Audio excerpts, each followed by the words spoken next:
Guess what time it is? It's time to see what's going on in Paulie's Plant Palace. All right, that didn't work, but I'm gonna keep trying. Everybody knows that sphagnum moss is great to propagate plants in. Maybe not all plants, but a lot of plants. And I wanted to show you a little more detail on what I've been doing.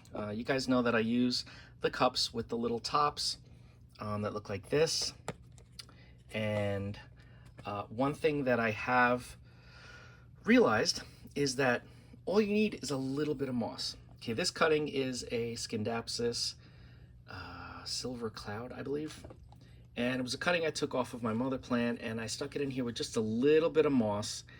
And what I've noticed is, for me, the key is a little bit of moss, keep it damp. This used to have a top on it, but ever since I removed the top, the extra oxygen has helped this grow really quickly. And look at these roots.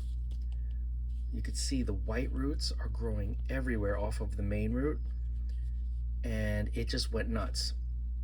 Okay, the extra oxygen with the sphagnum moss that's kept damp. Look at that, these roots went nuts. This was just a cutting and it went crazy. So I definitely am going to continue doing this and using the sphagnum moss process, especially for plants that I'm going to be shipping. Here is a Dischidia iowantha. Not only did it root into the moss, I just have my little note there, but you can see the aerial roots that are coming out of the nodes. It loves this humid environment. So Dischidia, aeroids, and what do we got here? Here's a Hoya. This is a Hoya curtisii that I had taken off of my mother plant. That was a cutting I took off of the main mother plant that was dying in soil, because, you know, we know about soil. But look at these, it's growing the aerial roots there too along the stem, and I'm pretty sure it's already rooted into the actual sphagnum moss. You can see there's a root right there going into the moss. I can't really see any in the moss, but it's obviously happy. So another plant that propagates well in sphagnum moss. And here is a snake plant. This is a Sansevieria, or now Dracaena cylindrica. This is, you know, it has a lot of times they braid these. It looks like a pencil. Anyway, I let it cure, let it dry off in the end, stuck it in some moss, and there we have, and I can see if I can pull this out and show you. It's really stuck in there. We have a baby growing off the base. And for these guys, I let them dry out. I don't keep them completely wet the whole time. So this guy has a wet dry cycle. And I know that most succulents like that, to a point at least. So yeah, Sansevieria or Dracaena. And that is about all I'm going to show you for the moss side of things. But some other news, I moved one of my Pileas. This one has not been in it looks like one of the ones that was in a previous video, but this is the baby tears.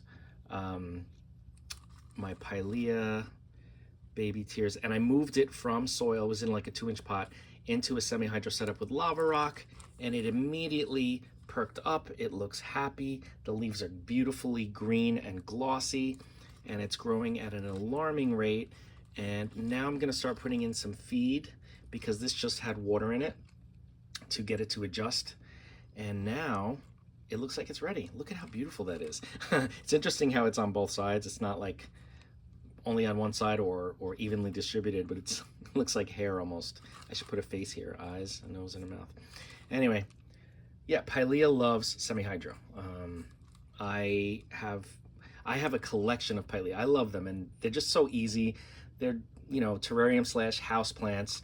They do really well indoors. They don't like direct sun. So even in a dark-ish area of your home, they do great.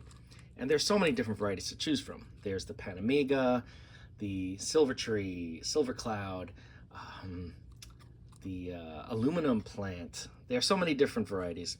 So, and they're in the nettle family. I love nettle plants. I have them outside too for the butterflies. They attract butterflies. So yeah, Pilea in semi-hydro, doing great. Okay, I'm gonna save the biggest one for last, but this one is the next one. This is one of my It's a cutting I received of an Aloe arborensis, I believe that's how you say it. It's a tree aloe. This one is variegated, which is beautiful. It has stripes of whitish cream. You can see it on the underside. It's a little different than the top surface of the leaf. Really, really cool. This leaf is getting old. I didn't do anything with this for a while because I wanted to adjust once I got it in the mail, because this came in the mail. But once I put it into semi-hydro, into lava rock, we started to get some root growth.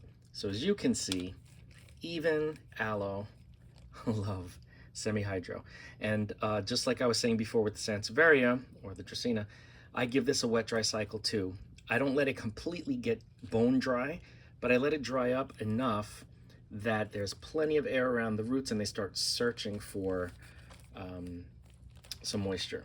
So as you can see, it's starting to grow. I'm very excited. This one's probably due for watering soon. And this leaf has been its latest survival pack. It's been using the moisture from this leaf. It's kind of like it's self-sustaining on this leaf.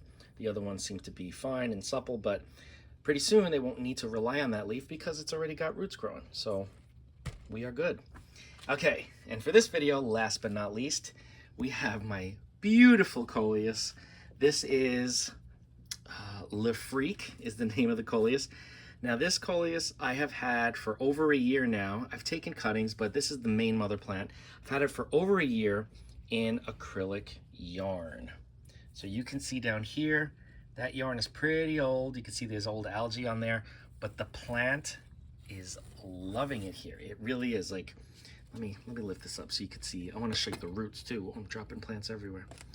I want to show you the roots because they grew down into the yarn that's suspended. This is a self-watering container, and the roots grew down the yarn that were on the bottom going through the pot into the reservoir. And you can see on the far end there's a root all the way in the back.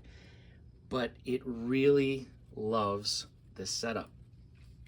Let me back up. I want you to be able to see this in all its glory. Hold on, let me turn it this way. Ready?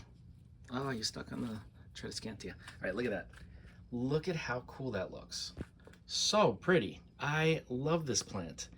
I'm gonna take a cutting from here just to keep it a little more compact and bushy, but I'm not gonna do it yet.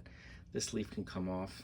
This was an old leaf, but get a load of that. And you know, one thing that I realize is these plants, because I have a few plants, a few coleus that are in acrylic yarn in self-watering containers, and I would forget about them. They would get really dry and start to wilt. I'd water them, they'd come back. If that happens too often, the plant eventually dies because so many dead roots each time it dries will start to rot over time, and then you get root rot, and then that's the end of that. But this one I've kept relatively healthy, and I recently started feeding it again because I wasn't feeding it all winter. I mean, all summer, really, all spring and summer. And now that I started giving it some food again, it's starting to explode with really healthy growth, as you can see. Just beautiful, beautiful growth and color. And I have this in a north-facing window, so it's not getting any direct light, but it's getting enough bright, indirect light to give it its beautiful color. If you know anything about coleus, you know that some of them can tolerate full sun, but they really like bright indirect light, just like most other houseplants. So with bright indirect light, no direct sunshine at all, it looks gorgeous. And it looks compact. It's not etiolating or stretching. It's not getting leggy. It was for a while. You could see a lot of space between these guys. But oh, I thought that was a mealybug. It's just a yellow leaf. But yeah. It is doing phenomenally well. And again, I give all my plants, right now what I've been giving them is orchid fertilizer. It has micro and macronutrients. It's good for semi-hydro, good for water culture, good for plants in soil, good for plants in moss.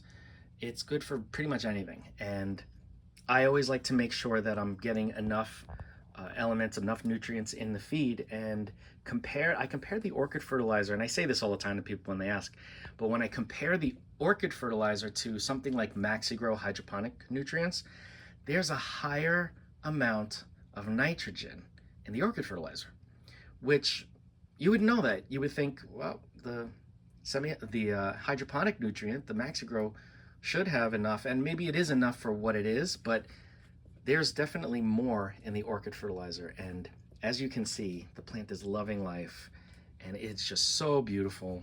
I love the pattern of this particular coleus. It's just so cool looking. And it's easy. With a self-watering container I'm trying to move a lot of my plants to these setups, especially the ones that are in yarn or semi-hydro, because you don't have to worry about them. You just make sure that reservoir is filled and you can forget about it for a couple weeks, 3 weeks, depending on how fast it drinks up the water and the nutrients. And look at that, really, really cool. So if you have any questions on sphagnum moss propagation, transferring to semi-hydro, aka lava rock or leca, or growing plants, coleus in particular, but others too, in acrylic yarn medium as a way to get away from soil, you can see there is success. Again, over a year, this has been thriving, not just surviving, but thriving.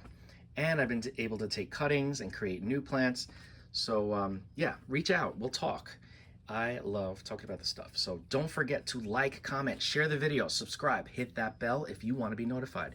And I will see you in the next video.